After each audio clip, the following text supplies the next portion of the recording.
O segundo dia do julgamento de Jair Bolsonaro e de outros 7 réus pela trama golpista teve a apresentação das defesas do ex-presidente e de 3 generais.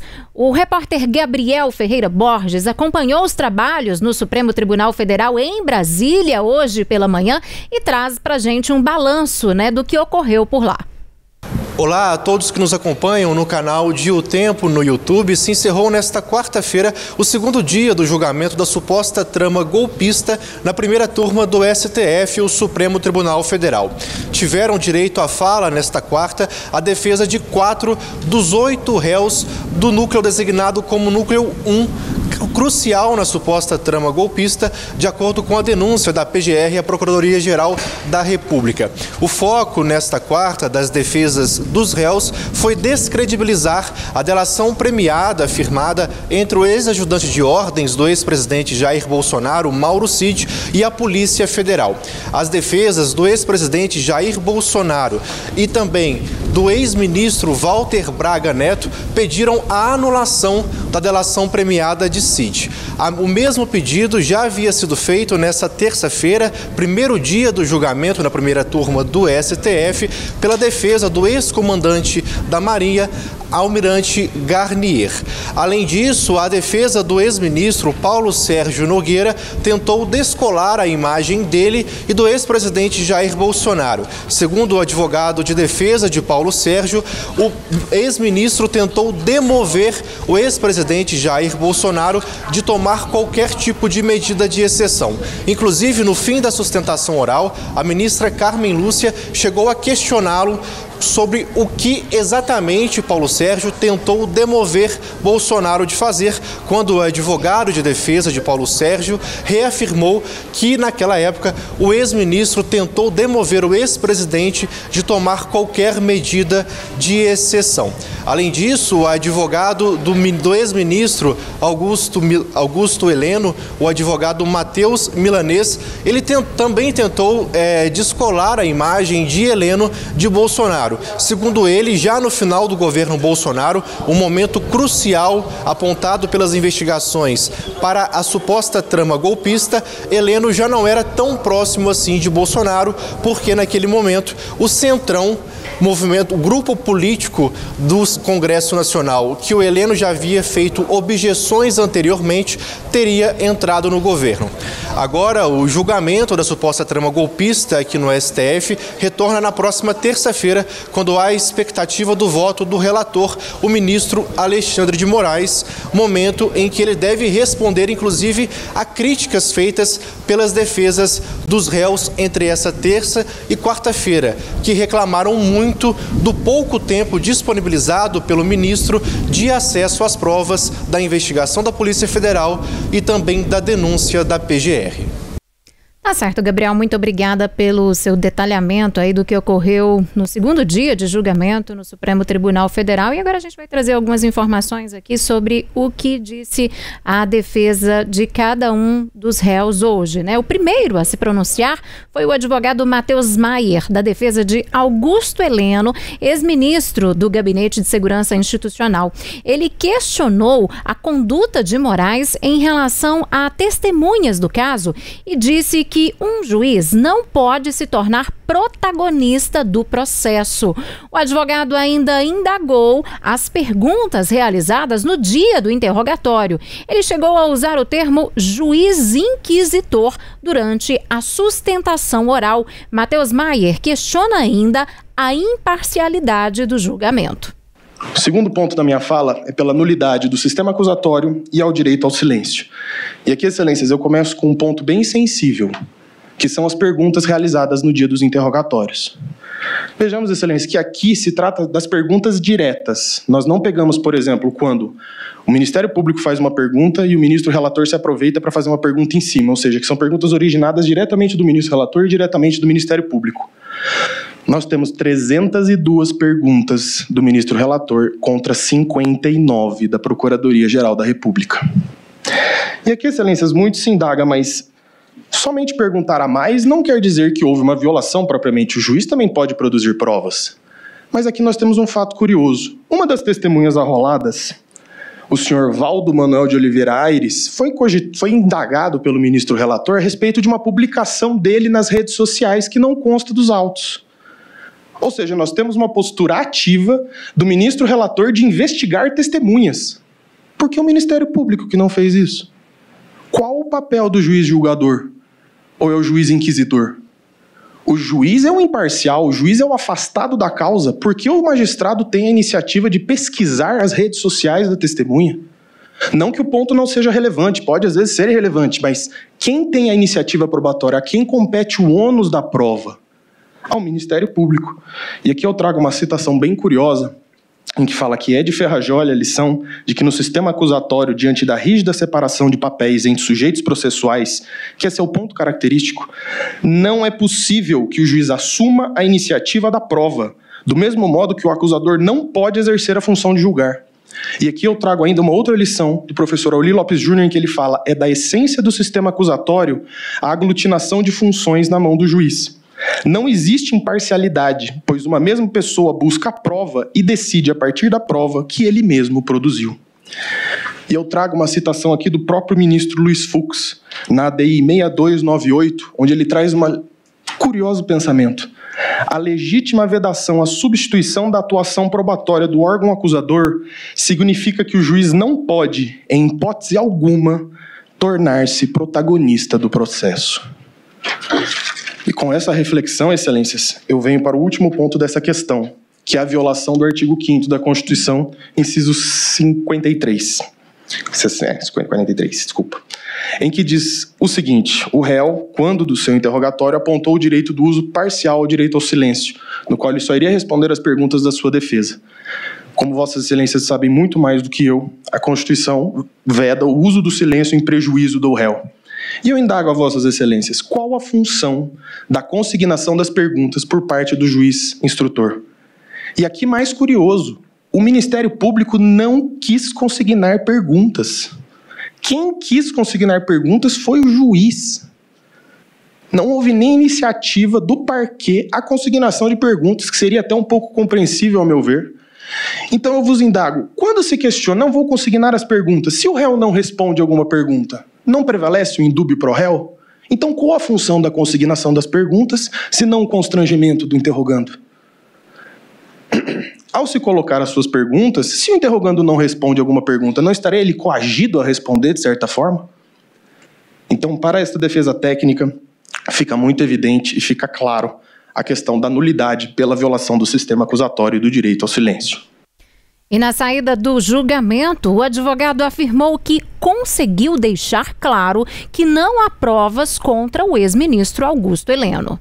Eu acho que nós conseguimos deixar claro a ausência de provas e como a defesa construiu provas, a comprovar a inocência, a falta de envolvimento e especialmente a manipulação que houve das provas com relação a construir uma narrativa daquela suposta caderneta golpista, que de agenda não tem nada e de golpista não tem nada, são pensamentos e coisas pessoais do general que era guardado consigo, e nós trouxemos testemunhas que corroboraram nesse sentido. Então não é só alegar, era usado, perfeita sintonia, como faz a acusação. Nós trouxemos provas, testemunhas que corroboram com tudo que falamos.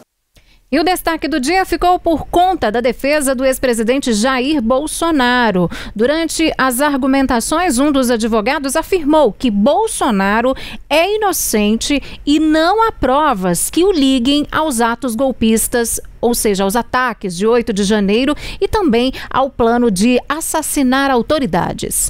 O presidente Bolsonaro não tem absolutamente nada a ver com punhal verde e amarelo, com Copa 22, com absolutamente nada com 8 de janeiro. Absolutamente nada com 8 de janeiro. Não tem um e-mail, não tem uma comunicação, não tem uma pessoa que atrele o presidente ao 8 de janeiro, ao punhal, não tem nada. A denúncia está baseada num general que imprime uma minuta no Palácio e no mesmo dia vai ao Palácio do Alvorada. Essa é a prova. Não existe absolutamente nada. Esse caso vai crescendo. Ele vai crescendo para colocar o presidente no 8 de janeiro. O advogado Celso Vilardi ainda reforçou que Bolsonaro não atentou contra o Estado Democrático de Direito. Presidente, eu vou demonstrar cuidadosamente tratando da questão da minuta, ele não atentou contra o Estado Democrático de Direito. E não há uma única prova. Eu vejo aqui os advogados trazendo, olha, esse papel, essa minuta, essa questão, esse depoimento. Não há uma única prova que atrele o presidente a punhal verde e amarelo, a Operação Luneta e ao 8 de janeiro. Vilarde voltou a questionar o acesso da defesa às provas e afirmou também que não conhece todo o processo. Nós não tivemos acesso à prova e muito menos prazo suficiente. Por isso que o professor Badaró, quando fez um parecer a nosso pedido, ele trata, na verdade, que não houve paridade de armas. Nós não tivemos o tempo que o Ministério Público e a Polícia Federal tiveram. E nós não tivemos acesso à prova durante a instrução. Eu quero dizer a Vossas Excelências, com 34 anos, é a primeira vez que eu venho a uma tribuna com toda a humildade para dizer o seguinte: eu não conheço a íntegra desse processo. Celso Vilarde ainda citou que a delação de Mauro Cid não se sustenta e que houve várias violações do acordo. Ele enfatizou sobre as mudanças de versão. A questão da delação, na verdade, eu não sei se foram 11, 15, 16 depoimentos, ministro Fux, como Vossa Excelência tinha feito a pergunta, é ele que realmente foi chamado para depor 11, 12, 13, 14, 15, 16 vezes. Mas nas 16 vezes ele mudou de versão diversas vezes. E isso não sou eu que estou dizendo. Na verdade, o Ministério Público Federal e a Polícia Federal, no último relatório de novembro, quando se disse que ele tinha inúmeras omissões e contradições. Portanto, na verdade, ele apresentou uma versão e ele alterou essa versão. O que tem é uma conversa em que ele está revelando a delação para terceiros. O que tem é mais uma conversa em que ele está, na verdade, questionando a sua própria voluntariedade. Ele diz que foi dirigido, ele diz que foi induzido, ele disse que não tinha golpe por parte do Bolsonaro, mas que a autoridade queria conduzir para isso. Está escrito. O que mostra isso? Que esse homem não é confiável. E na saída do julgamento, Celso Vilarde ainda reafirmou que não há ligação do ex-presidente Jair Bolsonaro com os atos do dia 8 de janeiro. E de acordo com ele, o que de fato houve foi somente uma reunião. Não existe nenhuma ligação do presidente com o 8 de janeiro, com Operação Copa, Punhal, etc, etc. Não tem absolutamente nada. O que houve foi apenas e tão somente uma reunião do dia 7 de dezembro e uma reunião, evidentemente, não é uma tentativa armada contra o Estado Democrático de Direito. Isso eu acho que está absolutamente claro na prova do processo. O Ministério Público, na verdade, não tomou uma decisão até agora sobre a acusação que tem feito. Na verdade, é o seguinte, ora diz que a minuta seria para prender o ministro Alexandre de Moraes, ora diz que o plano, na verdade, era matar, prender ou matar. Então, isso não tem nem essa definição. Por que não tem essa definição? Porque não tem nenhuma prova que o presidente participou de absolutamente nada, a não ser o fato que ele próprio admitiu da reunião de 7 de janeiro. Agora, uma conversa sobre medidas constitucionais que não cabiam e não foram tomadas, isso não pode levar uma pessoa a uma condenação de 30 anos de prisão. Essa é a questão tão simples quanto isso. Outro advogado que integra a defesa de Bolsonaro, Paulo Bueno, afirmou que em nenhum momento o ex-presidente deu início aos protocolos para decretar estado de sítio no país. Estado de defesa e estado de sítio são atos protocolares previstos na Constituição. E, em momento algum, o ex-presidente deu início aos protocolos, e protocolos extremamente rígidos para instalação, para a convocação de um estado de defesa e um estado de sítio. Ele deveria, preliminarmente, convocar o Conselho da República, composto por mais de 20 membros, muitos deles ministros de Estado, convocar o Conselho de Defesa, composto por 9 membros, também muitos ministros de Estado, e, após isso, submeter o decreto, seja de estado de sítio ou de defesa, à aprovação do Congresso Nacional. Eu insisto em dizer, e acho fundamental que tantos quantos escutem essa sustentação oral percebam que um estado de defesa e um estado de sítio são dos atos mais colegiados da nossa legislação. O advogado do ex-presidente também afirmou durante as sustentações orais que Bolsonaro fez a transição de governo de forma pacífica. É importante também verificarmos, e parte disso o Dr. Celso Vilar já mencionou, que os atos posteriores do presidente foram totalmente voltados a desestimular seus apoiadores e seus eleitores a qualquer forma de não reconhecimento da vitória eleitoral do presidente Lula. Fez a passagem do comando, fez a transição da presidência de forma pacífica, inclusive nomeando os comandantes militares indicados pelo atual governo.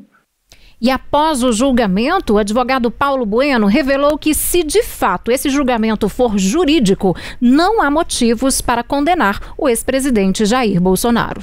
Se o julgamento for estritamente jurídico, não há por que condenar o ex-presidente Bolsonaro. Se houver influxos de política é outra questão, mas se for estritamente jurídico, ele tem que ser absolvido. Bom, nós convidamos o advogado criminalista doutor em Direito Penal, Eduardo Bruno Milhones, para nos ajudar a analisar aí os acontecimentos, as falas, da defesa neste segundo dia de julgamentos no STF. Boa noite para você, Eduardo. Mais uma vez, seja muito bem-vindo aqui ao Tempo News. E eu já te pergunto, qual que é a sua análise da estratégia adotada pela defesa do ex-presidente Jair Bolsonaro, principalmente de focar na questão de falta de provas? Boa noite, Síria. Muito bom estar aqui com vocês de novo. Muito obrigado pelo convite. A estratégia da defesa do Bolsonaro, efetivamente, é atacar os elementos de prova apresentados pelo Ministério Público para demonstrar a fragilidade desses elementos e, assim, efetivamente chegar em uma conclusão em que ele não participou daqueles atos do 8 de janeiro e por isso ele não pode ser condenado pelos crimes que lhe são imputados o Ministério Público.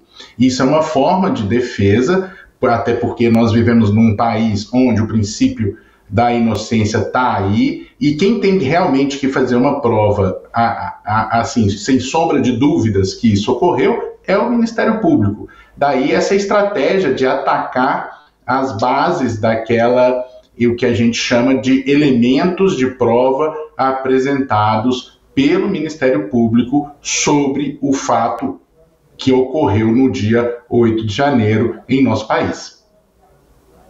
Boa noite, Ana Paula, aqui de Brasília. Eu tenho uma dúvida em relação à questão da delação premiada do tenente-coronel Mauro Cid. Foi uma estratégia comum ali das defesas de questionar, de criticar e pedir até a anulação dessa delação.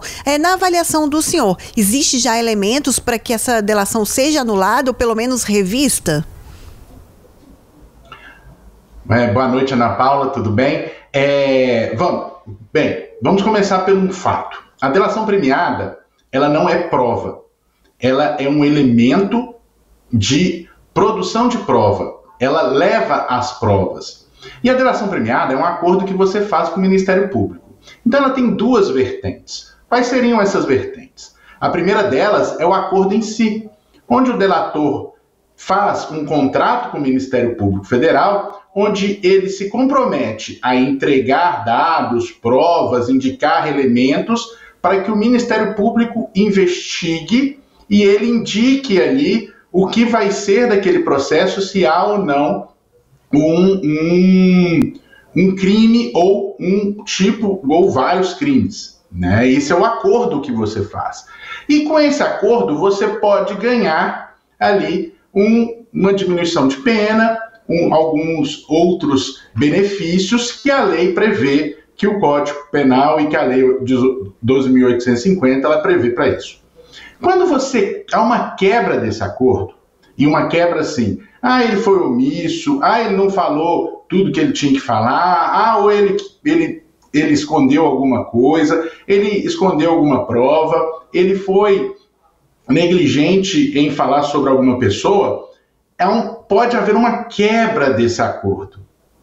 E essa quebra desse acordo, ela é efetivamente entre as partes.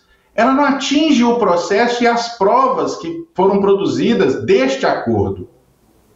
Até porque a fala do Mauro Cid, ela não pode sozinha, ela não pode fundamentar uma condenação. Isso está na lei. A lei proíbe que o magistrado utilize somente a fala do delator para condenar uma pessoa. Essa é a primeira vertente que a gente tem do acordo de delação premiada. Mas existe um segundo ponto que vai na formalidade desse acordo. E a formalidade desse acordo existe uma tese defensiva em que o Cid ele foi coagido, que ele não foi de livre e espontânea vontade realizar esse acordo. E aí a gente tem um problema na formação estrutural e material desse acordo. E aí sim a gente pode alegar a nulidade não só do acordo em si, mas também das provas que advêm desse acordo. E não só a fala do Mauro Cid.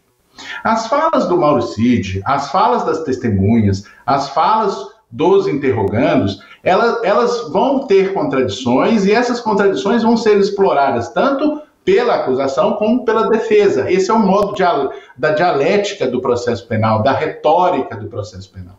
E aí os juízes que vão balizar essa prova e dar o elemento que eles querem dar, o peso que eles querem dar. Por isso que a gente tem que ter essa diferenciação. Se estamos falando apenas de uma quebra do acordo, o Mauro Cid pode ter, por exemplo, que uma diminuição nas vantagens que ele teria, ou mesmo a perda total dessas vantagens, mas sem que isso afetasse qualquer prova ou qualquer elemento que ele trouxesse para o processo. Agora, se a gente tiver uma prova que ele foi coagido efetivamente, aí a gente pode ter uma nulidade disso e um efeito em cadeia através da nulidade pelo frutos da árvore envenenada. É que as defesas alegaram cerceamento de defesa, né, e também falta de tempo para analisar aí todos os documentos. E aí eu queria saber em que condições esse tipo de argumento de fato pode comprometer a validade desse julgamento. A própria jurisprudência do STF, Síria, ela tem um entendimento que a defesa tem que ter acesso a todos os elementos que foram produzidos durante a investigação. Isso é uma jurisprudência e uma identidade que a gente tem para as defesas, para que elas tenham acesso a tudo, sem que haja qualquer filtro. Isso é muito importante. Por quê? Porque não pode ter filtro. Imaginem só, se seja o STF ou seja o Ministério Público, fale assim, olha, eu vou dar para a defesa somente essas provas. Essas aqui ela não vai precisar.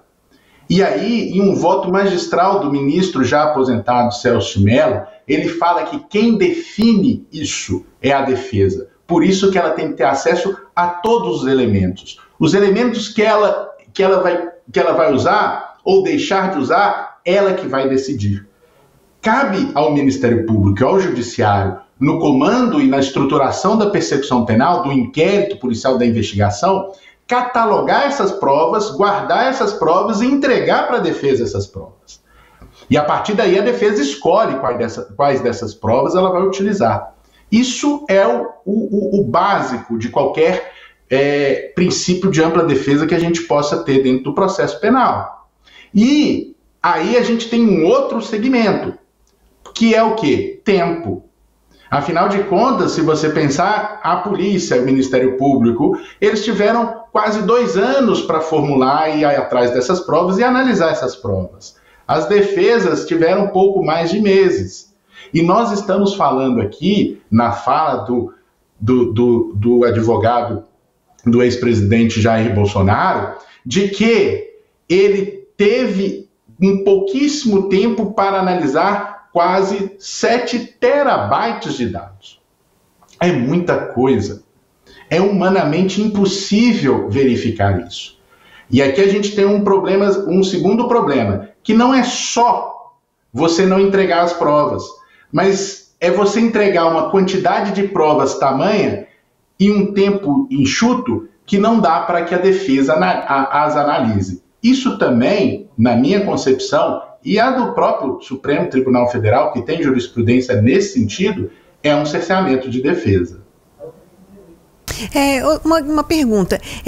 A defesa do ex-presidente Jair Bolsonaro, ela alegou que para os crimes de golpe de Estado e de tentativa de abolição do Estado Democrático de Direito, exigiriam ali a ocorrência de violência ou grave ameaça para serem configurados. Queria que o senhor explicasse para a gente o que diz a lei a respeito disso.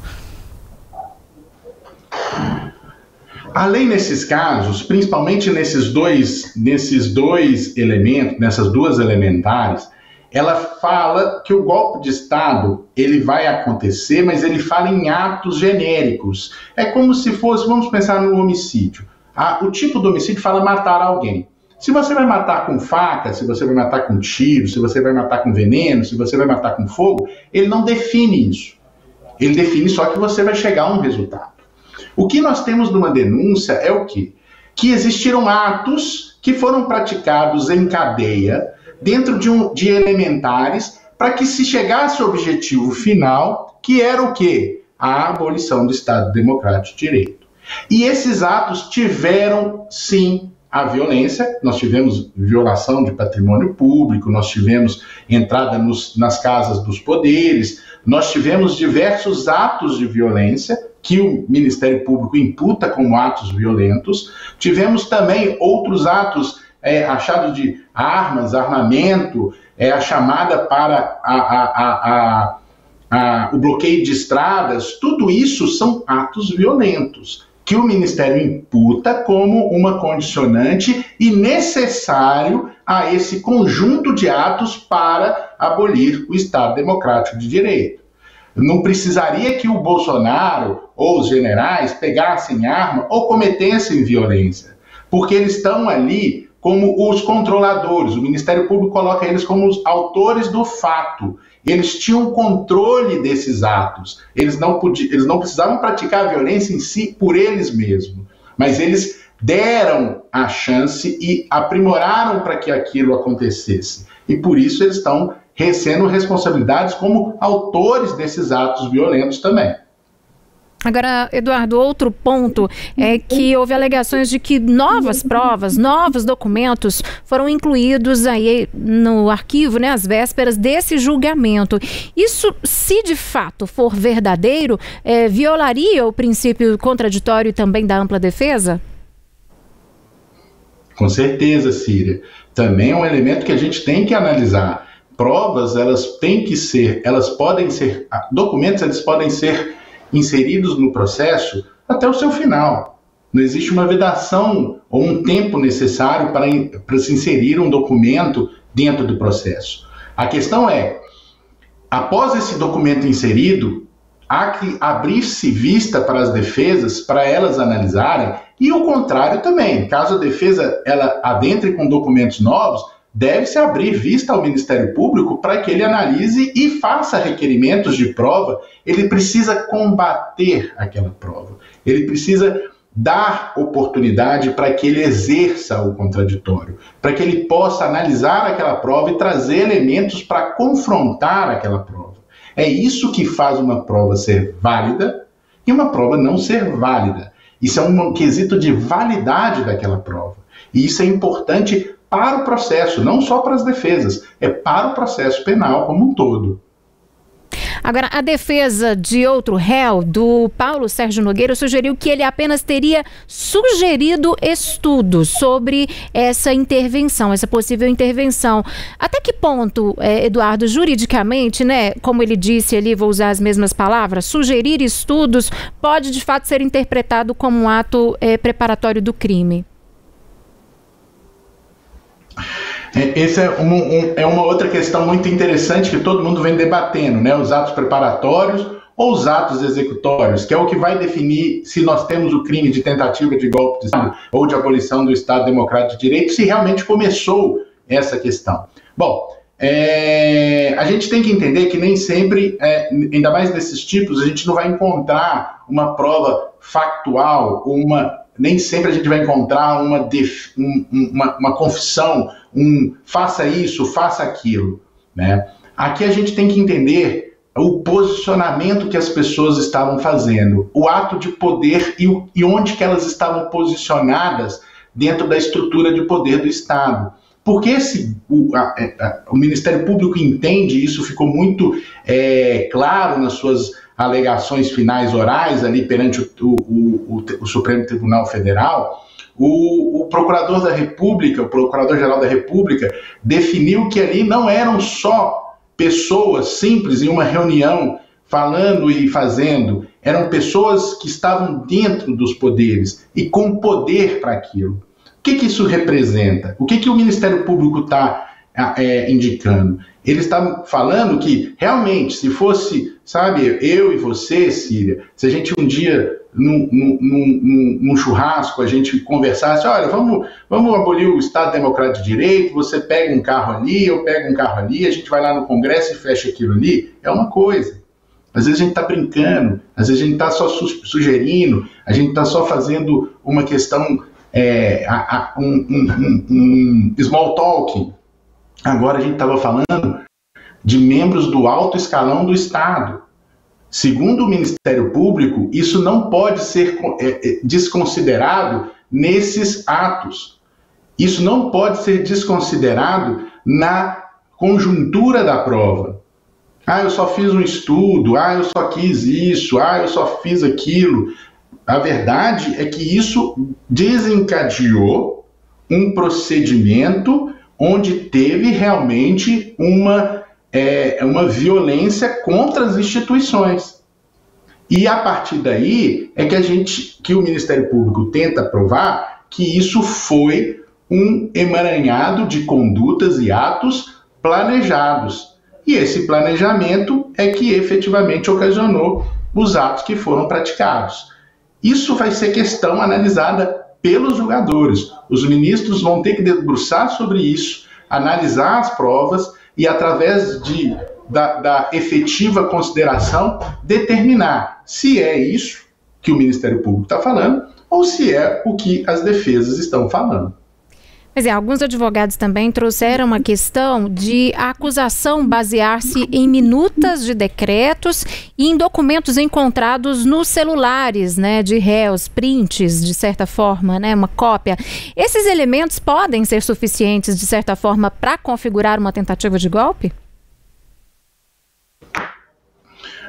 Os prints de celulares, eles são uma questão complicada dentro do nosso processo. O STJ tem uma jurisprudência formada que só os prints do celular não valem como prova, são até acreditados de provas ilícitas. Porém, se esses prints são acompanhados, por exemplo, de uma perícia do celular, onde confirma que aqueles prints vieram daquele celular, a gente tem um código hash, a gente tem um elemento probatório e de confirmação, quer dizer, de confirmação no sentido que, se eu pegar esse celular, você pegar esse celular, nós resolvemos, como defesa, fazer uma perícia. Essa perícia vai confirmar que aquele print saiu daquele celular. Se tiver isso, se tiver essa cadeia de custódia, se tiver esse preparo, se tiver esse cuidado, os prints valem.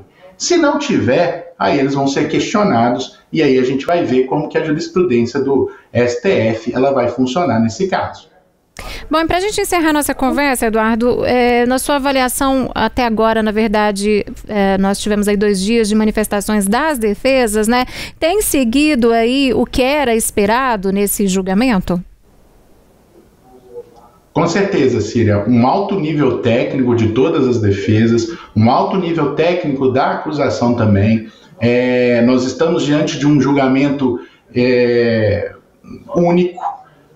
Eu falo que esses julgamentos feitos no STF, não só os réus estão sendo julgados, também o nosso sistema jurídico está sendo julgado, o STF está sendo julgado, os advogados estão sendo julgados, os ministros estão sendo julgados, o nosso Estado Democrático de Direito está sendo julgado e também outros valores, a própria população e a imprensa e outros estão sendo julgados. Porque tudo influencia, tudo vai mudar depois desse julgamento. Teses vão ter repercussão geral em todo o nosso sistema jurídico, elementos e fatos que aconteceram nesse julgamento vão ser reproduzidos no âmbito nacional pelo Poder Judiciário como um todo, porque a gente está falando da mais alta corte do Poder Judiciário do nosso país, e é por isso que a gente tem que ficar prestando atenção, verificando, para que não tenhamos um retrocesso efetivo nas garantias processuais ou nas garantias das pessoas, ou mesmo na democracia e nas instituições. Por isso que a gente tem que ficar atento, vigilante, e até agora eu acredito que o STF vem de forma muito tranquila, as defesas também muito tranquila, o Ministério Público também muito tranquilo, fazendo aquilo que cabe a eles fazer, tecnicamente muito bem feito, e aqui a gente espera, ao final, que tenhamos um fim com uma condenação ou uma absolvição, mas que ela seja feita dentro dos parâmetros do Estado Democrático de Direito. É isso que a gente pede e queria que acontecesse. Tá certo. Eduardo Milhomes é advogado criminalista, também doutor em Direito Penal. Muito obrigada mais uma vez por estar conosco aqui no Tempo News e até uma próxima. Obrigado, Círia. Obrigado, Ana. Até a próxima. Bom, vamos lá agora seguirmos, portanto, com as falas da defesa, né? Das defesas. Hoje, o advogado Andreu Fernandes, que representa o ex-ministro da Defesa Paulo Sérgio Nogueira, afirmou que o cliente tentou demover Bolsonaro de tentativas golpistas. Ele explicou que as provas e delações comprovam que o ex-ministro foi, inclusive, atacado. E o general esclareceu em juízo. Eu tive a ideia de fazer um tipo de pronunciamento à nação, eu escrevi várias ideias, uns discursos de pacificação, eu levei ao presidente, para ele aceitar aquela ideia e tudo. Ele decidiu não fazer o pronunciamento, era uma forma da gente evitar tudo o que está acontecendo. Com certeza, evitaria. Então tem prova forte que o general Paulo Sérgio atuou contra. Eu costumo até dizer, o general Paulo Sérgio atuou contra, para impedir. Atuou contrariamente. E por isso foi apartado. É o que revela a prova dos autos. Veja, delação PET 767, evento 100, por volta do minuto 15.